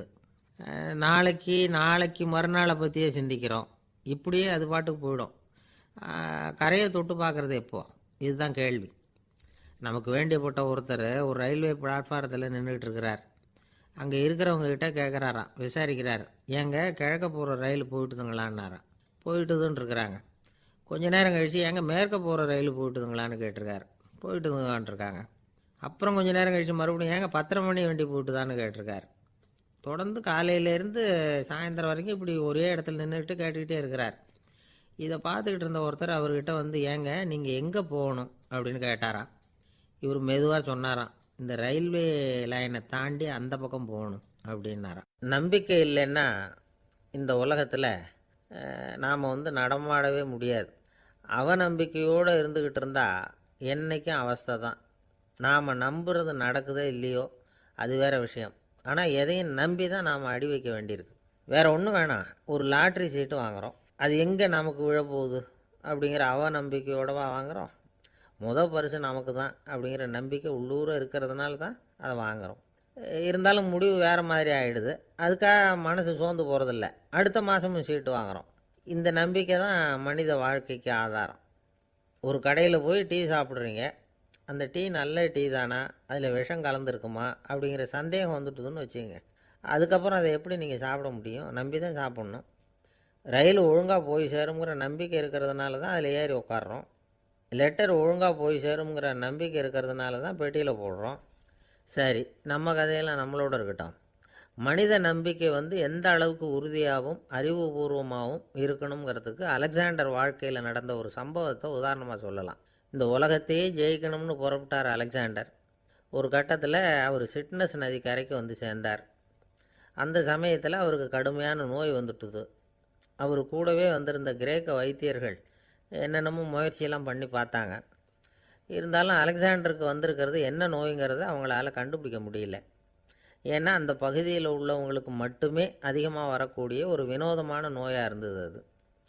ஆனால் அவர் இருக்கிற இடம் எதிரியோட இடம், பாரசீக மன்னனோட ஆளுகைக்கு உட்பட்ட இடம். என்ன பண்ணுறது அப்படின்னு எல்லாரும் யோசனை பண்ணாங்க. பாரசீக மன்னனோட அரண்மனையில் இருக்கிற வைத்தியர் வந்தால் இந்த நோயை குணப்படுத்தி விடுவார் அப்படின்னு சொன்னாங்க. இருந்தாலும் எதிரியோட நாட்டில் இருக்கிற வைத்தியரை கூப்பிட்டு எப்படி நம்பி வைத்தியம் பார்க்க சொல்கிறது அப்படின்னு சொல்லி எல்லோரும் தயங்கினாங்க. ஆனால் அலெக்சாண்டர் தயங்கலை. பரவாயில்ல, அழைச்சிட்டு வாங்கன்னு விட்டார். உடனே அவரை போய் அழைச்சிட்டு வந்துட்டாங்க. அவர் வந்தார். அலெக்சாண்டர் உடம்பை பரிசோதனை பண்ணி பார்த்தார்.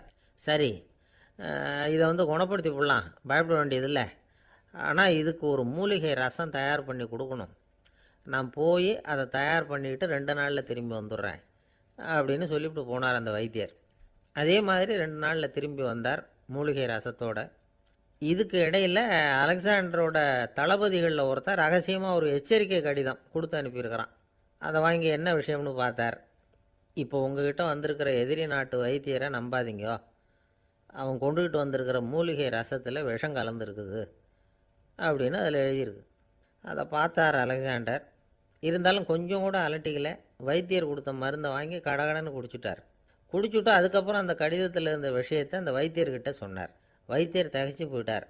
தன் மேலே அலெக்சாண்டர் வச்சிருக்கிற நம்பிக்கையை பார்த்து அவருக்கு ரொம்ப வியப்பு. வைத்தியர் வந்து உண்மையிலேயே நல்ல மருந்து தான் கொண்டுகிட்டு வந்து கொடுத்துருக்கிறார், அதில் விஷம்லாம் எதுவும் கலக்கலை.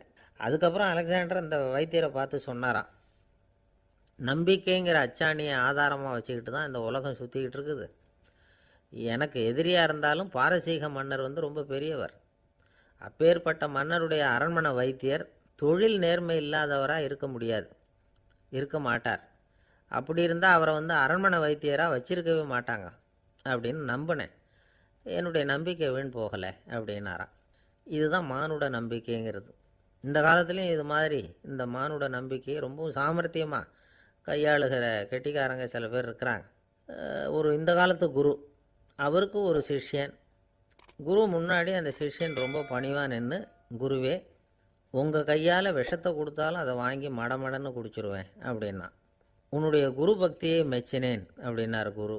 அதுக்கு அந்த சிஷ்யன், அப்படி இல்லை குருவே, உங்ககிட்ட சிஷ்யனாக இருக்கிறத விட உங்கள் கையால் விஷத்தை வாங்கி குடிச்சு விடுறது ரொம்ப நல்லது, அதனால தான் அப்படி சொன்னேன் அப்படின்னா. ஒரு தீக்குச்சி தீப்பெட்டியை பார்த்து கேட்டுதான், நாம் 2 பேரும் தானே உரசிக்கிறோம், ஆனால் நான் மட்டும் தீப்பிடிச்சி எரிஞ்சு போகிறேன், நீ அப்படியே இருக்கிறியே அப்படின்னு தான். அதுக்கு தீப்பெட்டி சொல்லியிருக்குது, உனக்கு தலையில் கணம் இருக்குது அதனால் அழிஞ்சு போகிற அப்படின்னு தான். எப்படி இருக்கு பாருங்கள் இந்த பதில். தலையில் கணம் உள்ளவங்க யாருமே சரியாக இருக்க முடியாது. எவ்வளவு பெரியவங்களாக இருந்தாலும் சரி, ரொம்ப கஷ்டம்தான் அது. கர்வங்கிறது கூடவே கூடாது. இதை விளக்கிறதுக்கு மகான் ஒருத்தர் ஒரு சம்பவத்தை சொல்கிறார். அர்ஜுனன் வந்து தீர்த்த யாத்திரை பண்ணானா. அப்போது தென்னிந்தியாவுக்கு வந்திருக்கிறான். ராமேஸ்வரத்துக்கு போனப்போ அங்கே இலங்கைக்கு கல்லுலாம் அடுக்கி போடப்பட்டிருந்த பாலத்தை பார்த்தானா. ஒரு சின்ன குரங்கு அதுக்கு பக்கத்தில் விளையாடிக்கிட்டு இருந்திருக்கு. அதை பார்த்துட்டு அர்ஜுனன் சிரிச்சிருக்கான். ஏன் சிரிக்கிறேன்னு கேட்டிருக்கு அந்த குரங்கு. ராமன் மிகச்சிறந்த வில் வீரன். அப்படி இருக்கிறப்போ அவன் வந்து இலங்கைக்கு அம்புகளாலேயே ஒரு பாலம் கட்டியிருக்கலாம். அதை விட்டுட்டு போயும் உன்ன மாதிரி குரங்குகளை துணையாக வச்சுக்கிட்டு இப்படி ஒரு கருங்கல் பாலத்தை கட்டியிருக்கிறானே அப்படின்னு நானா. அம்புகளால் பாலம் கட்ட முடியுமா அப்படின்னு கேட்டு தான் குரங்கு. ஏன் முடியாது, என்னால் முடியுமேன்றிருக்கான் அர்ஜுனன். அம்பால் பாலம் கட்டலாம், இருந்தாலும் என்ன மாதிரி குரங்குகள் ஏறி நடந்தா அது தாங்குமா? அதனால தான் ராமர் வந்து கருங்கல் பாலமே கட்டினார் அப்படின்றது குரங்கு சொல்லிச்சான். அப்படியே சொல்கிற, நான் வேணும்னா இப்போ அம்புகளாலேயே ஒரு பாலத்தை கட்டுறேன், நீ அது மேலே ஏறி நடந்து பார். பாலம் விழுந்துட்டுதுன்னா நான் தீ மூட்டி அதில் குதித்து உயிர் தியாகம் பண்ணி விட்றேன் அப்படின்னு நான் ரொம்ப கோபமாக. உடனே அந்த சின்ன குரங்கு பெரிய உருவம் எடுத்துட்டு தான் கையில் கதையோடு அர்ஜுனன் முன்னாடி நிற்கிறான் அனுமன்.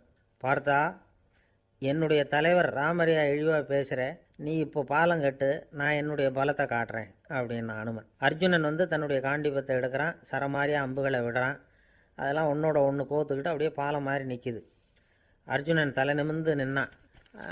அனுமன் வந்து உயர கிளம்பி அங்கேருந்து பாலத்தில் வந்து பொத்துன்னு இறங்கினான். பாலம் அப்படியே நொறுங்கி போச்சு தூள் தூளாக. என்ன அர்ஜுனா, இப்போ என்ன செய்ய போகிற அப்படின்னு நான் ஏளனமா. அர்ஜுனன் தலையை தொங்க போட்டுக்கிட்டான். சொன்னபடி தீ மூட்டி அதில் குதிக்கிறதுக்காக 3 தடவை சுற்றி வந்தான். அப்போது கிருஷ்ணர் அங்கே வந்தார். என்ன அர்ஜுனா, என்ன நடக்குது, என்ன இது அப்படின்னு ஒன்றும் தெரியாத மாதிரி கேட்டார். அர்ஜுனன் வாயை திறக்கிறதுக்கு முன்னாடி அனுமன் வாயை திறந்தான், நடந்ததை சொன்னான். அர்ஜுனன் சவால் விட்டபடி உயிர் திறந்தே ஆகணும்னா அனுமன். கிருஷ்ணர் யோசனை பண்ணார். நல்லது, இந்த சவால் விட்டதுக்கும் நடந்ததுக்கும் யார் சாட்சி? பெரிய ஒருத்தரை சாட்சியாக வச்சுக்கிட்டல்லவா நீங்கள் இந்த போட்டியை நடத்தியிருக்கணும் அப்படின்னார். அதனால் என்ன, இப்போ மறுபடியும் அந்த போட்டியை நடத்திவிட்டா போச்சு, என்னால் அந்த அம்பு பாலத்தை நொறுக்க முடியாதா அப்படின்னு அனுமன். சரி, இப்போ மறுபடியும் அது நடக்கட்டும்னார் கிருஷ்ணர். அர்ஜுனன் அம்பு பாலம் அமைச்சான். அனுமன் ஏறி குதிச்சான். பாலம் அசைஞ்சு கொடுக்கவே இல்லை, அவ்வளோ உறுதியாக இருக்குது. இப்போ அனுமன் தலையை குனிஞ்சிக்கிட்டான். அர்ஜுனன் நன்றியோடு நிமிர்ந்து பார்த்தான். கிருஷ்ணருடைய தோள்கள்லேயும் முதுகள்லேயும் ரத்தம். என்ன சுவாமி, என்ன நடந்ததுன்னு நான் பதறி போய், உன் அம்பு பாலத்தை நான் தான் முட்டு கொடுத்து தாங்கிக்கிட்டு இருந்தேன். அனுமன் குதித்தப்போ என் மேலே ஏற்பட்ட காயங்கள் இவை. பின்ன உன்னுடைய அம்பு பாலத்தினாலேயா பாலம் நின்றுதுன்னு நினைக்கிற அப்படின்னாரான். முதல்ல வந்து அர்ஜுனன், அப்புறம் அனுமன் 2 பேருக்குமே கர்வ பங்கம் ஆகிட்டு தான். அதாவது அவங்கக்கிட்ட இருந்த கர்வம் போயிட்டுது. யாராக இருந்தாலும் கர்வம் கூடாதுங்கிறத இதிலேருந்து நாம் புரிஞ்சுக்கணும். இந்த காலத்தில் நாமெல்லாம் எந்த விஷயத்துக்கெல்லாம் கர்வப்பட்டுக்கிட்டு இருக்கோம் தெரியுமா? 2 பெண்கள் தங்களுடைய கணவன்மார்களை பற்றி ரொம்ப பெருமையாக பேசிக்கிட்டாங்களாம். அதில் ஒரு அம்மா சொல்லியிருக்கு, என் வீட்டுக்காரர்கிட்ட எந்த சப்ஜெக்ட் கொடுத்தாலும் சரி அந்த விஷயத்தை பற்றி அழகாக 1 மணி நேரம் பேசுவார் அப்படின்னாங்களாம். உடனே இன்னொரு அம்மா, அது என்ன பிரமாதம், என் வீட்டுக்காரருக்கு சப்ஜெக்டே தேவையில்லை, விஷயமே இல்லாமல் நாள் பூரா பேசிக்கிட்டு இருப்பார் அப்படின்னாங்களாம். ஒரு காடு, நல்ல மரம்லாம் செழிச்சு இருந்தது. அப்படிப்பட்ட காட்டில் ஒரு சாது இருந்தார். அவர் எப்படின்னா எப்பவும் ஒரு மரத்தடியில் உட்காந்துருப்பார். ஏன்னா அவருடைய இருப்பிடமே அதுதான். அவர் என்ன பண்ணுவார், 3 கல் வச்சுருந்தார். செங்கல் மாதிரி இருக்கும், ஆனால் அதை விட கொஞ்சம் பெருசாக இருக்கும். எதுக்கு அந்த 3 கல்லுன்னா அதுதான் அவருடைய படுக்கை. அதாவது தூங்குறப்ப ஒரு கல்லை தலைக்கு கீழே வச்சுக்குவார், இன்னொரு கல்லை இடுப்புக்கு கீழே வச்சுக்குவார், இன்னொரு கல்லை காலுக்கு கீழே வச்சுக்குவார். உடம்பை ஒரு அப்படியே ஒரு தகட்டால் மூடிக்குவார், அப்படியே தூங்கி போடுவார். மழை பெய்யுதுன்னு வச்சுங்க, அவர் உடம்பு 3 கல் மேலே இருக்குதா, அதனால் தண்ணி அடியில் ஓடி போடும், உடம்பு நனையாது. மேலே தகடு இருக்கிறதுனால மழையும் உடம்புல படாது. அவர் தூக்கமும் கெடாது, நிம்மதியாக தூங்குவார். பகலில் அந்த 3 கல்லையும் ஒரு சேர ஒரு அடுப்பு மாதிரி வச்சு அது மேலே உட்காந்துக்குவார். அதனால் பாம்பு பூச்சி எதுவும் அவரை தொந்தரவு பண்ணுறதில்ல, அது பாட்டுக்கு நடந்து போயிடும். அவர் பாட்டுக்கு நிம்மதியாக இருப்பார். யாராவது எதையாவது கொண்டுகிட்டு கொடுத்தா அதை வாங்கி சாப்பிடுவார், அவ்வளவுதான். ஒரு நாள் அந்த நாட்டு அரசன் காட்டுக்கு வேட்டையாட வந்தான். அந்த வழியாக வந்தப்போ இந்த சாது படுத்துருக்கிறத பார்த்தான், பரிதாபப்பட்டான். ஐயோ பாவம், இவர் இப்படி இந்த கல் மேலே உடம்ப வச்சுக்கிட்டு தூங்குறாரு, என்ன பாடுபடுவார், இவரை நாம் அரண்மனைக்கு அழைச்சிட்டு போய் சுகமாக நிம்மதியாக இருக்கிறதுக்கு வழி செஞ்சு கொடுப்போம், அது ரொம்ப நல்லாயிருக்கும் அப்படின்னு நினச்சான். அப்படி நினச்சிக்கிட்டே அரண்மனைக்கு வந்துட்டான். அதுக்கப்புறம் ஒரு பல்லக்கையும் 2 சேவகர்களையும் காட்டுக்கு அனுப்பி அந்த சாதுவை மெதுவாக இங்கே அழைச்சிட்டு வந்துடுங்க அப்படின்னு சொல்லி அனுப்பி வச்சான். இவங்க போய் அவர்கிட்ட விவரத்தை சொன்னாங்க. எனக்கு என்னத்துக்கு அரண்மனை வாசம் அப்படின்னார். இருந்தாலும் மன்னர் உத்தரவு, நீங்கள் அவசியம் வரணும் அப்படின்னாங்க இவங்க. சரின்னு சொல்லிவிட்டு வேறு வழி இல்லாமல் புறப்பட்டார். புறப்படும் பொழுது என்ன பண்ணார்னா, மறக்காமல் அந்த 3 கல் ஒரு தகடு அதையும் எடுத்து பல்லக்கில் வச்சுக்கிட்டார். என்னத்துக்கு இதையெல்லாம் எடுத்து வைக்கிறாரு அப்படின்னு சொல்லி அவங்க யோசனை பண்ணாங்க. இருந்தாலும் அதை பற்றி ஒன்றும் கேட்கல. பேசாமல் அவரை அழைச்சிட்டு போய் அரண்மனையில் விட்டுட்டாங்க. அரசன் ஓடி வந்தான், வரவேற்றான், அறுசுவை உணவு படைத்தான். அவர் படுக்கிறதுக்கு தங்க கட்டில், பட்டு மெத்தை, இப்படி எல்லாம் ஏற்பாடு பண்ணி வச்சான். இங்கே படுத்து ஓய்வு எடுத்துக்குங்க அப்படின்னு சொல்லிவிட்டு அவன் பாட்டு போயிட்டான். மறுநாள் காலையில் பார்க்குறான், சாது படுத்துருக்கிறார். எப்படி தெரியுமா, அந்த பட்டு மெத்தை மேலே 3 கல்லையும் வச்சு வழக்கம் போலவே அது மேலே படுத்துருக்கிறார். அதுக்கு மேலே தகடு. அரசன் பார்த்துட்டு அதிர்ச்சி ஆயிட்டான். என்ன சுவாமி இப்படி அப்படின்னா, சாது சொன்னார், எனக்கு தேவையும் இல்லை குறையும் இல்லை, எல்லா இடத்துலையும் எனக்கு ஒரே மகிழ்ச்சி தான் அப்படின்னார். மகிழ்ச்சிங்கிறது தங்க கட்டிலேயோ பட்டு மெத்தையிலையோ இல்லை, அது மனசில் இருக்கிற ஒரு விஷயம். உண்மையான மகிழ்ச்சிக்கு வழி மனப்பக்குவம் அப்படிங்கிறது அந்த அரசனுக்கு புரிஞ்சுதான். இந்த காலத்தில் ஒரு சாமியார், அவரை தேடி ஒரு சீடன் வந்தான். என்னாச்சு தெரியுமா, சுவாமி எனக்கு நிம்மதி வேணும், அதுக்கு என்ன வழின்னு கேட்டான். சாமியார் நிமிர்ந்து பார்த்தார். அப்புறம் சொன்னார், நீ ஏகப்பட்ட பேர்கிட்ட கடன் வாங்கியிருக்கிற, அதையெல்லாம் திருப்பி கொடுத்தா தான் உனக்கு நிம்மதி கிடைக்கும்னார். இவனுக்கு ஆச்சரியம். அது எப்படி சாமி, அவ்வளவு கரெக்டாக நான் கடன் வாங்கினதை கண்டுபிடிச்சிங்க அப்படின்னா, உனக்கு கடன் கொடுத்து சாமியாராக போனதே நான் தான்ப்பா, அதனால தான் இந்த கதிக்கு வந்தேன். என்கிட்டயே நிம்மதிக்கு வழி கேட்குறிய, அதுதான்டா வேதனை அப்படின்னாராம் அவர். ஒரு குரு, இளம் சீடர்கள் எதிரில் உட்காந்துருக்கிறாங்க. குரு பாடம் நடத்திக்கிட்டு இருக்கிறார். சீடர்களுக்கு ஒரு ஆசை, அதாவது ஒரு முக்கியமான மந்திரத்தை நம்ம குருநாதர்கிட்ட இருந்து கற்றுக்கணும் அப்படிங்கிறது அவங்க ஆசை. அது என்ன மந்திரம்னா, இறந்தவரை உயிர்ப்பிக்கக்கூடிய புனித மந்திரம், அதாவது செத்தவங்களுக்கு மீண்டும் உயிர் உண்டாக்குகிற மந்திரம். குருவே தயவு பண்ணி அந்த மந்திரத்தை எங்களுக்கு உபதேசிக்கணும் அப்படின்னு கேட்டாங்க. அது ரொம்ப ஆபத்தானது, அது என்னத்துக்கு உங்களுக்கு வேண்டாமேன்னாராம் குரு. எங்களுடைய நம்பிக்கை உறுதிப்படுறதுக்காகத்தான் கேட்குறோம், வேற ஒன்றும் இல்லை அப்படின்னாங்களாம் சீடர்கள். பக்குவப்படாத அறிவுங்கிறது ரொம்ப ஆபத்தானது அப்படின்னாராம் குரு. இது சீடர்களுக்கு புரியல. அது எப்படிங்க பக்குவப்படாத அறிவு ஆபத்தானதுன்னு சொல்கிறீங்க, அப்படின்னா என்ன அப்படின்னு கேட்டிருக்காங்க சீடர்கள். குரு அதுக்கு விளக்கம் கொடுத்தாராம். அந்த மந்திரத்தை எப்போ பயன்படுத்தணுங்கிறது முக்கியம், அதை அறியக்கூடிய ஞானம் ஏற்படுகிற வரைக்கும் அதை தெரிஞ்சுக்காமல் இருக்கிறது தான் நல்லது, இல்லைன்னா ஆபத்துன்னாராம். ஆனால் அந்த சீடர்கள் அதை கேட்குற மாதிரி இல்லை. ரொம்ப பிடிவாதம் பண்ண ஆரம்பிச்சிட்டாங்க. சரி வாங்க சொல்கிறேன்னார் குரு. எல்லாரும் வந்தாங்க. அந்த புனித மந்திரத்தை அவங்களுக்கு ரகசியமாக